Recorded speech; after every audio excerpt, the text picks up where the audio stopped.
नमस्कार, आप देख रहे हैं D9 न्यूज़ चैनल। मैं हूं दिनेश जोल्हे। हम बात कर रहे हैं सारंगढ़ बिलाईगढ़ जिले के सारंगढ़ की, जहां आप देख सकते हैं सारंगढ़ नगर का जितने भी व्यवसाय करने वाले दुकान हैं, सब पूर्णतः आज बंद है। अब बंद किस लिए है, उसका भी वजह है। चैम्बर ऑफ कॉमर्स जो इनकी जो संगठन है, समिति है, उनके द्वारा बंद कराया गया है आज। अब बंद इसलिए कराया गया है चूँकि आप देख रहे हैं श्री राम फैंसी एक स्टोर है यहाँ। इनका जो संचालक था, उनका 15 मार्च को हत्या कर दी गई, वो भी चाकू से। और किस जगह में हत्या की गई थी? सारंगढ़ से लगे हुए रानी सागर की कोसाबाड़ी, जो शासकीय जो कोसाबाड़ी है, उसके समीप में चाकू मार करके उनकी हत्या किया गया था। लेकिन इस संबंध में जो है पुलिस जो है 1 सप्ताह के अंदर में उनको जो बेंगलोर से उनके जो आरोपी था निखिल बरेट, उनको बेंगलोर से पुलिस जो है उठा करके ला के जेल दाखिल कर दिया गया है। लेकिन सारंगढ़ में जो भय का माहौल बना हुआ था, उसी समय से जो भय का माहौल है सारंगढ़ में लगातार बना हुआ था। चूँकि 15 मार्च की जो घटना हुई थी, उसके बाद 13 अप्रैल को एक और घटना हो गई, वो भी चाकू से ही एक व्यक्ति को मौत के घाट उतार दिया गया। जो पहले हमने जो बात बताए हैं, जो ये श्री राम फैंसी स्टोर है, इसका दिखाएँगे। श्री राम फैंसी स्टोर जो इनका जो संचालक था अभिषेक केसरवानी, उनको चाकू की नोक से उनको मौत के घाट उतारा गया। वो 15 मार्च की घटना है। उसके बाद 13 अप्रैल को गोपेश पान सेंटर रानी लक्ष्मीबाई के कॉम्प्लेक्स के आसपास में है, वहाँ जो पान सेंटर का संचालक था कृष्णा आदित्य, उनको भी चाकू की नोक से उसी तरह से जो पीछे में वार करके उनको भी मौत के घाट उतार दिया गया। उनके जो आरोपी है, उनको भी पुलिस जो है गिरफ्तार करके जेल दाखिल कर दिया। लेकिन सारंगढ़ में आखिर इस प्रकार चाकूबाजी जिला बनने के बाद में पहली बार है चैम्बर ऑफ कॉमर्स ने जो है दुकानों को बंद करवाया है। और सबकी सहमति, एक साथ सबकी सहमति मिला और सबने मिल के दुकान जो है बंद किया है। इस संबंध में पुलिस के ऊपर जो सवाल उठ रहे हैं, और क्या सवाल उठ रहे हैं, जो पहले जो मृतक था अभिषेक केसरवानी, उनका जो भाई है विवेक केसरवानी, वो मौजूद हैं।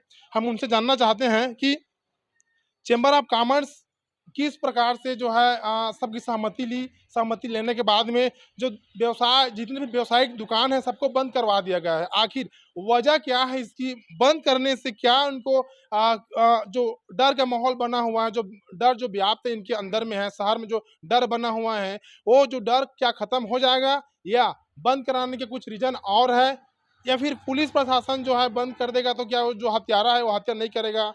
और इनको जो बार-बार मैसेज भी इनको आ रहा है, धमकी, इनको धमकी दिया जा रहा है कि तुमको हम खत्म कर देंगे, तुम इस मैटर में ना पड़ो, इस तरह का। तो हम सबसे पहले जानना चाहते हैं अभिषेक के उनके जो भाई हैं ये विवेक जी हैं, कि आज बंद किया गया है तो किस तारतम्य में बंद किया गया है? क्या नाम है आपका?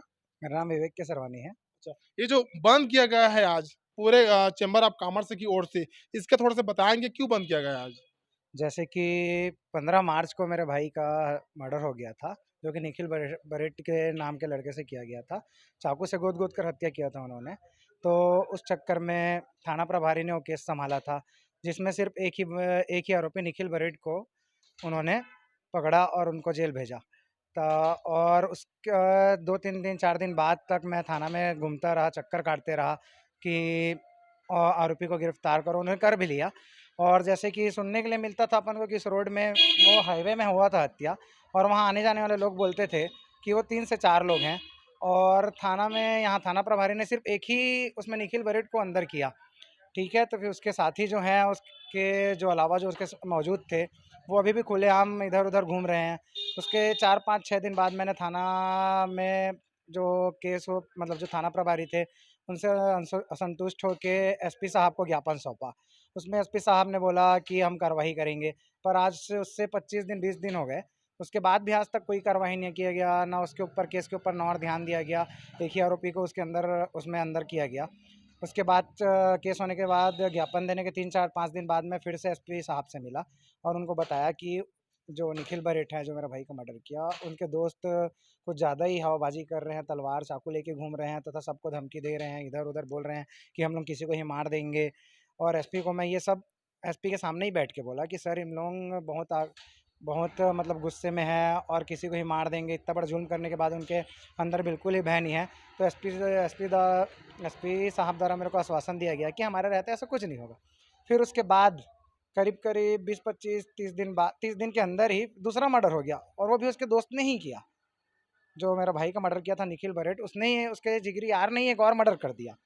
और मर्डर होने के बाद फिर 4-5 दिन बाद मैं मेरे भाई के केस में ध्यान दे रहा हूँ, तो उसमें मेरे को उसके दोस्तों ने धमकी दी है कि तू अब अपने भाई के केस से पीछे हट जा, नहीं तो तेरे और तेरे परिवार वालों को जान से मार देंगे, और मेरे परिवार वालों का भी बुरा भला कहा है। और ऐसा मैसेज मेरे 2 दोस्तों को भी किया है कि विवेक को समझाओ, नहीं तो उसको ही मार देंगे या फिर उसके परिवार वालों को ही मार देंगे। तो बस इसी संबंध में आज पूरा व्यापारी संघ एक हुआ है, ताकि थाना प्रभारी या फिर जो भी ऊपर उसके साहब हैं, साहब वाहब हैं जो भी हैं, वो मिल के कार्रवाई करें तथा इसके अंदर जो भी छुपा है उन सबको पकड़ें। और थाना प्रभारी जी का कहना है कि उसमें सिर्फ एक ही निखिल बरेठ ही शामिल था।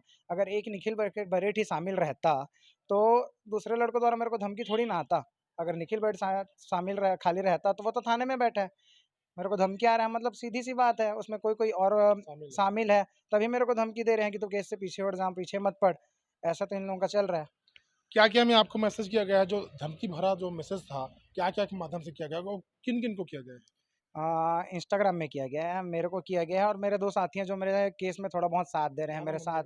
एक जन का नाम आयुष केसरवानी है, दूसरे का नाम हुलेश्वर केसरवानी है। मेरे को मैसेज किया है तो केस से पीछे हट जा, नहीं तो तेरे को जान से मार देंगे, तेरे परिवार को ही मार देंगे, तेरे परिवार वाले तेरे बिना कैसे जिएंगे, मेरे घर वालों को बुरा भला क्या कहा गया, सबको बुरा भला बोल रहे हैं हम लोग। इसमें पुलिस ने क्या एक्शन लिया, और क्या आपको कोई प्रोटेक्शन दिया है क्या पुलिस वालों ने?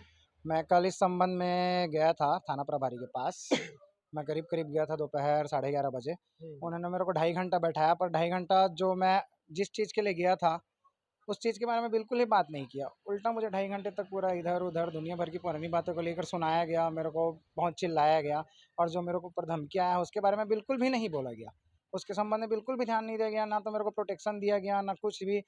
वो लोग पहले ही 2 मर्डर कर चुके हैं, जो कि मैं एसपी साहब को 1 मर्डर के टाइम ही बोल चुका था, हम लोग कुछ भी कर सकते हैं, पर एसपी साहब ने उसमें सिर्फ आश्वासन दिया और बोला कि हमारे रहते ऐसे नहीं होगा। दूसरा मर्डर भी हो गया, उसके बाद मेरे को धमकी भी आ गया, इसके बाद भी कोई कार्रवाई नहीं किया जा रहा है।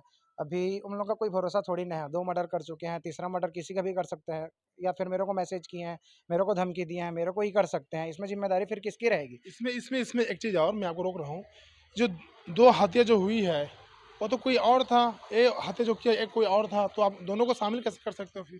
क्योंकि दोनों जिगरी यार थे और दोनों का पैटर्न भी सेम था, हाँ। और दोनों एक साथ हमेशा घूमते थे, फिरते थे, और इनका ग्रुप है वो सब ग्रुप के ही आदमी हैं, और सभी उनको आश्वासन दे रहे हैं।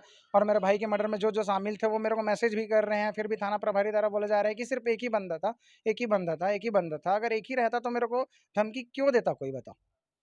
इसमें तो पुलिस ने शायद एफआईआर दर्ज कर चुका है क्या? एफआईआर दर्ज नहीं किया है, मैं कल गया था और सब चीज़ दे के गया हूँ, मतलब थाने में प्रभारी को दिया हूँ। उसके 2 घंटा तक तो मेरे को चिल्लाया ही है, ना आश्वासन दिया गया है, ना प्रोटेक्शन दिया गया है मेरे को।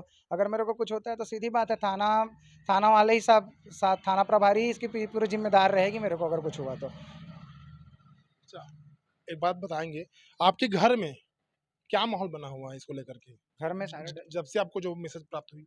घर में सारे भयभीत हैं, ना मेरे को घर से निकलने दे रहे हैं, ना मेरे को दुकान खोलने दे रहे हैं। सीधी सी बात है, घर में कोई ऐसा मैसेज करेगा, धमकी देगा कि आपको भी जान से मार देंगे, तो सबके घर वाले चिंता करेंगे। और घर का इकलौता बेटा तो अब मैं ही हूँ, मेरे को ही घर चलाना है। बाई चांस मेरे को कुछ हो गया तो मेरे घर वालों का क्या होगा, और मेरे को ही सब चीज़ करना है, मेरे को ही घर परिवार चलाना है अब पूरा। ये जो शहर बंद है, आज शहर बंद है, तो शहर बंद होने का तात्पर्य क्या है, इससे क्या हो सकता है?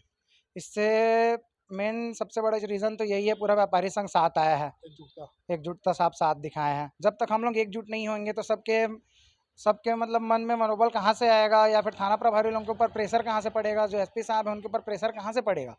जब तक ऊपर खबर नहीं पहुँचेगा, जब तक सब एकता नहीं दिखाएंगे, तब तक ये सब चीज़ होना मुश्किल है। अब आज तो सफल हुआ है, अब देखते हैं आगे क्या होता है। आगे पुलिस इस पर ध्यान देती है, कार्रवाई करती है या नहीं करती है, वो सब आगे पता चलेगा। बाकी आज तो पूरा सारे व्यापारियों ने एकता दिखाकर पूरा सारंगढ़ बंद किया है। चलिए, आप सुन रहे थे जो अभिषेक केसरवानी था, जो मृतक है, उनके पीड़ित भाई हैं विवेक केसरवानी। बता दें कि सारंगढ़ का जितने भी दुकानें हैं, सब आज चैम्बर ऑफ कॉमर्स के द्वारा बंद कराया गया है। सहमति लेकर करके पूरे संगठन जो समिति है उनके द्वारा बंद किया गया है, ताकि इस प्रकार का जो भयभीत बना हुआ है सारंगढ़ शहर अंदर में जो भय का माहौल बना हुआ है वो जो है हट जाए और इस शहरवासी भय से मुक्त रहें। इसके लिए इन्होंने जो है एकता का परिचय दिया है। लेकिन सारंगढ़ जिला बनने के बाद में जितने भी मेडिकल है, किराना स्टोर्स हैं, जहाँ से भी अगर दवाइयाँ मिल रही है, नशीली दवाइयाँ मिल रही हैं, टैबलेट मिल रहा है, सुई मिल रहा है, ये जितने भी गांजा मिल रहे हैं, शराब मिल रहे हैं, सब में पुलिस जो है कार्रवाई कर रहे हैं। लेकिन कुछ कुछ ऐसे ऐसे मेडिकल भी यहाँ मौजूद हैं जिनके यहाँ से जो है सेवन किया जा रहा है, जो नशीले पदार्थ हैं सेवन किए उसको सेवन कर रहे हैं। चूँकि पूर्व में भी यहाँ का कुछ कुछ ऐसे मेडिकल हैं, मेडिकल में सामान मिलता है, उनके ऊपर कार्रवाई भी किया गया है। क्यों ना शासन जो है नियम के अनुसार वो मेडिकल को ही सील कर दे, ताकि कोई नशा के चपेट में ना आए। अगर नशा में कोई आदमी नशा के चपेट में आएँगे, उसके बाद में जो हत्या हो रही है, जो बड़े-बड़े जो कांड कर रहे हैं, जो सीआरपीसी, आईपीसी के अंतर्गत में है, ये सब सबसे बड़ी बात तो नशा के चपेट में आकर के लोग कर रहे हैं।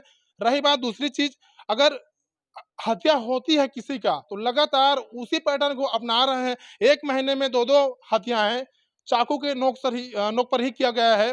ये जो है और ना वो जिला प्रशासन की जो यहाँ हमें अस्पताल जो प्राप्त हुई है, वहाँ भी कोई व्यवस्था नहीं है। अगर व्यवस्था रहती, शायद दोनों के दोनों बच जाते। सबसे बड़ी शर्म की बात है यहाँ के लोगों की, जिन्होंने उनको देखा, अभिषेक को देखा और गोपेश को देखा। देखने के बावजूद भी उनको अपने ही व्यवस्था या जैसे भी व्यवस्था बनती है, जो है थाने के नज़दीक में, नगर के नज़दीक में लोगों के बीच से उन लोग का जो लाशें वहाँ पड़ी हुई थी, उनको अगर हताहत में तत्काल अगर लेके जाते हैं हॉस्पिटल, वहाँ जहाँ अभिषेक की जहाँ कांड हुआ है, जहाँ उनके ऊपर मतलब जो हमला किया गया था, वहाँ नज़दीक में लगी हुई है एसआरके हॉस्पिटल, जो निजी हॉस्पिटल है, वहाँ अगर लेके जाते शायद वो बच जाता। लेकिन लोग जो है चलते रहे। शर्म की बात तो यहीं पर है, लोगों को होनी चाहिए, जो लोग वहाँ से गुजरे हैं, ना तो कोई एविडेंस बन रहे हैं कि हमने देखा वो मारपीट किया है, कि वो ऐसे किया है, कुछ मतलब नहीं है। लोग का जो सबसे बड़ी बात है, दूसरे पर हँसने वाली बात, लेकिन अगर खुद के ऊपर जब आती है, तो लोग को दिखता है कि हाँ, ये गलत है, ये सही है। लेकिन लोग यहाँ अपने आप में अगर ये गाँव रहता तो गाँव के लोग क्या हैं, तत्काल में उसको कहीं न कहीं व्यवस्था कराती। लेकिन शहर में लोग हैं, मरने वाले मरने दो, चलने वाले को चलने दो, कोई मतलब नहीं है। चलिए इस मैटर को छोड़ते हैं। आज सारंगढ़ का जितने भी व्यावसायिक जो साथी हैं इनके, जो पीड़ित हैं, दोनों पीड़ित हैं। जो गोपेश की जो हत्या किया गया, वो भी एक पान ठेला का संचालक था। अभिषेक की जो हत्या किया गया, अभिषेक जो है श्री राम फैंसी स्टोर का वो संचालक था, जो व्यवसाय के अंतर्गत में ही है। तो जितने भी यहाँ चैम्बर ऑफ कॉमर्स की जो इनकी जो टीम है, जो समिति जो संगठन है, उनके द्वारा इनको भरपूर सहयोग किया गया है। हम इस संबंध में जो चैम्बर ऑफ कॉमर्स के जो शहर अध्यक्ष है पवन अग्रवाल, उनसे हम जानना चाहेंगे। भैया शहर बंद किया गया, क्या चीज़ को लेकर किया गया, क्या मांगे आप लोग की? विगत 2-3 महीना में 2 युवा व्यवसायियों की चाकू मारकर हत्या कर दी गई है। एक मृतक के छोटे भाई को जान से मारने की फिर धमकी मिल रही है। सारंगढ़ शहर में भय और दहशत का वातावरण व्यापारियों में है। पुलिस का दहशत नहीं है, भय का माहौल नहीं है। पुलिस के खिलाफ हम लोग आक्रोश हैं, मैंने अपने आप को असुरक्षित महसूस कर रहे हैं। इसीलिए हमने सारंगढ़ बंद का आह्वान किया है और जो पूर्ण स्वस्फूर्त व्यापारियों ने आज अपना समर्थन दिया है। क्या कारण मानते हैं भैया? क्योंकि जिला बनने के बाद ये सब चीज़ें नहीं होती थी, सारंगढ़ शांति का टापू माना जाता था। लेकिन जैसे ही सारंगढ़ जिला बना, कुछ गतिविधियाँ बढ़ गई अपराधों की, और लगातार जो हम लोग सोशल मीडिया में देख रहे हैं, धमकी, जान से मारने की, और पिस्तौल उस्तौल के लोग फोटो डाल रहे हैं। जहाँ तक मेरे कारण से सब पुलिस का भय अब अपराधियों में नहीं है। अब पुलिस निष्क्रिय है और दबाव नहीं बना पा रही है अपराधियों में, इसीलिए ये सब दहशत और भय और अपराध बढ़ रहा है सारंगढ़ क्षेत्र में। चैम्बर ऑफ कॉमर्स क्या चाहता है इसमें? हम चाहते हैं कि यहाँ शांति व्यवस्था बनी रहे और अपराधी लोग के ऊपर अंकुश लगना चाहिए, पुलिस को अच्छा मुस्तैद रहना चाहिए। अगर इसमें लगाम नहीं लगाया गया है तो हम लोग भविष्य में और कड़ा आंदोलन करेंगे।